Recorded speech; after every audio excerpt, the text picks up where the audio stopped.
Sally Takayama's worst day ever. Sally Takayama's worst day ever. Sally Takayama slammed the front door behind her and flung her book bag on the kitchen table. Her little brother Michael, who was only 18 months old, looked a little frightened in his high chair. Sally's father looked concerned as well. He set down Michael's baby food spoon and faced Sally, who had slumped in her kitchen chair. "Is something wrong?" he asked. "Nothing, except that this has been the worst day ever in my whole life," Sally snapped. "What possibly could have happened to make this the worst day in your whole life?" Sally rubbed her tired eyes with her fists. In addition to being horrible, her day had also been long, and she was getting a headache. "Well, first of all," she began, "I stopped to pull a dime out from a crack in the sidewalk on my way to the bus stop. By the time I got it out, it turned out to be just a penny.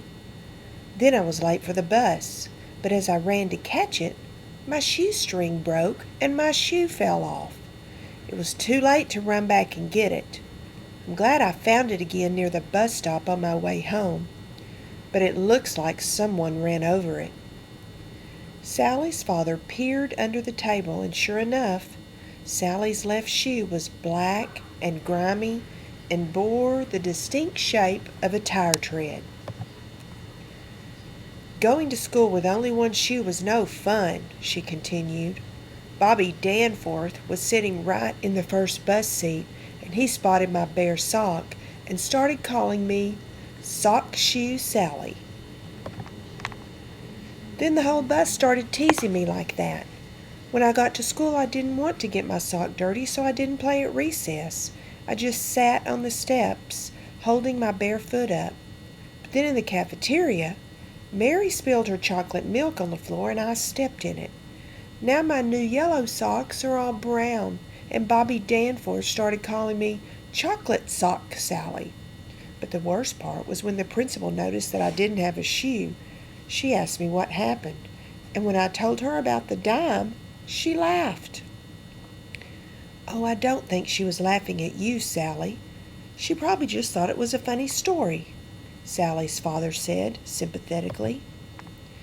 "Either way, after she stopped laughing, she brought me to her office and took out these smelly old running shoes. She told me I could wear them for the rest of the day. They must have been a million sizes too big. I looked like a clown," Sally wailed. "Mrs. Anderson is a pretty small woman. I can't imagine her shoes were that big," Sally's father said.